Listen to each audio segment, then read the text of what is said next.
Hey Facebook, how's everybody doing out there? So, I just decided to chime in on this whole Ferguson thing. Everybody's giving their opinion, so I'm just gonna give mine. It's free, you can take it or leave it. So, I got some perspectives, and the way that I feel about the whole thing. I'm mad, just like everybody else. I know that it's a big injustice, but there's some ways that I deal with it, and some perspectives I have that kind of help me to process what's going on now and what's been going on for as long as I can remember. Police brutality has affected me. My uncle was shot by the police in Tacoma, Washington. He was a 64-year-old man who was 165 pounds soaking wet and was shot by two veteran officers who put 6 bullets in him. He was also diagnosed with schizophrenia, and he had been in and out of mental health institutions all of his life. And so I know how it feels to lose somebody to police brutality. But this is how I handle it. First of all, I've heard Michael Brown's parents' attorney say 2 or 3 times that we have a broken judicial system, and that our law enforcement agencies are broken. I don't really agree with that. I believe that they're doing exactly what they were designed to do.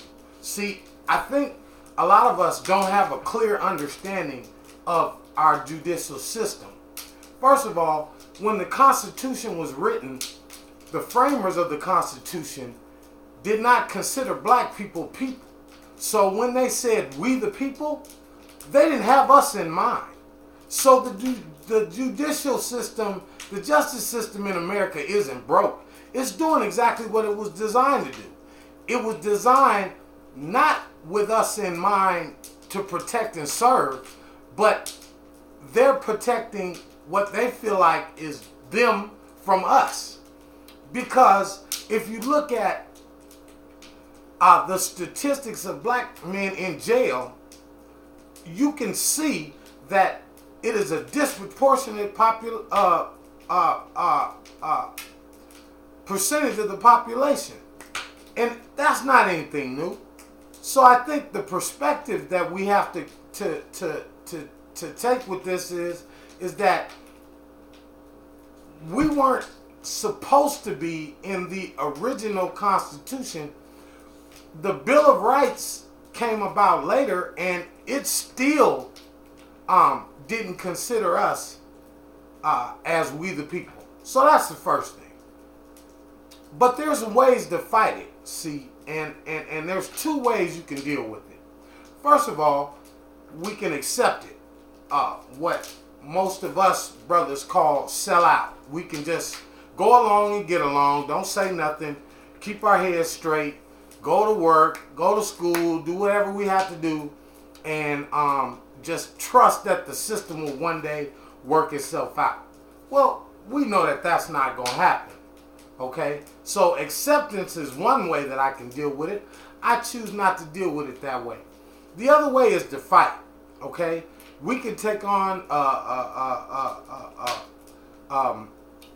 we could be militant like the Black Panther Party, or we can use Molotov cocktails like they're doing down there in Ferguson, and tear this joint up.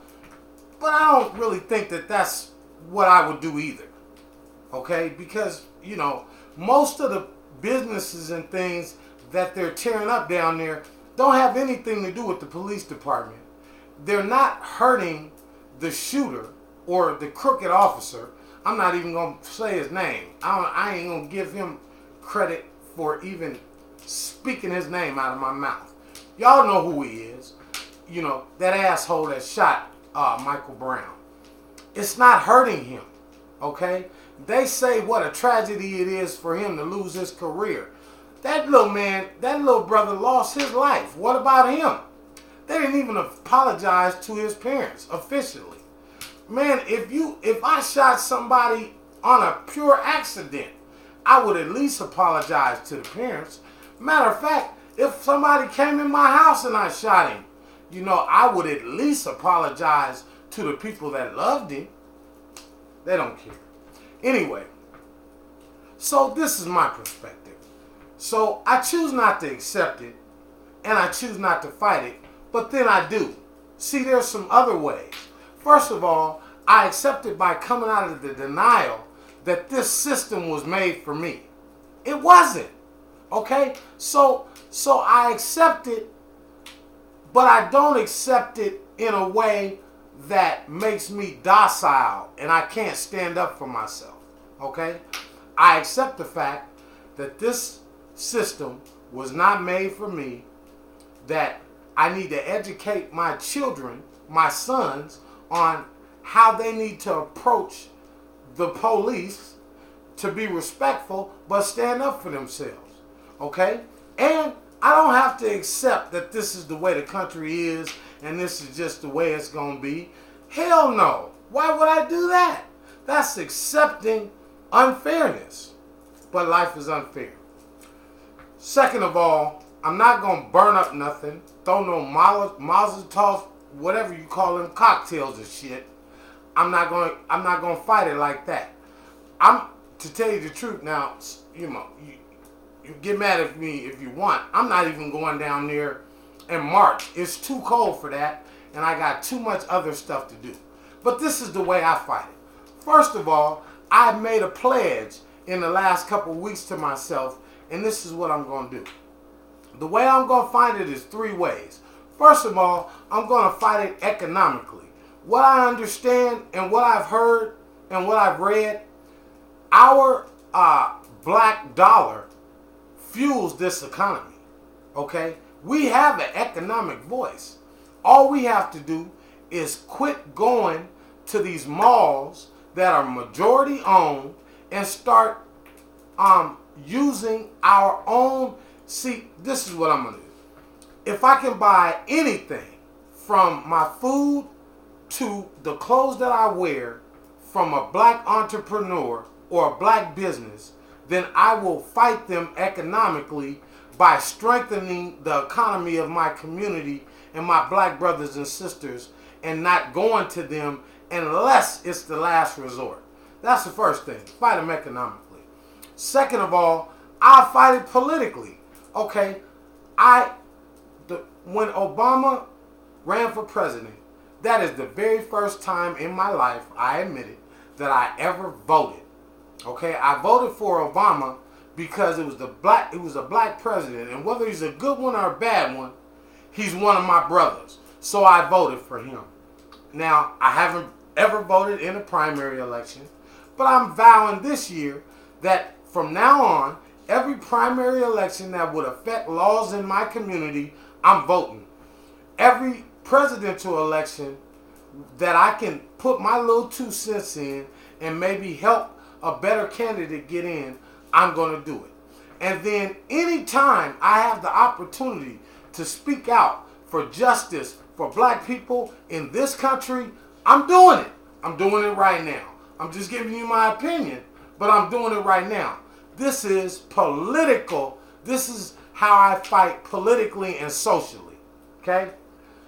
The third thing is I'm going to fight it intellectually.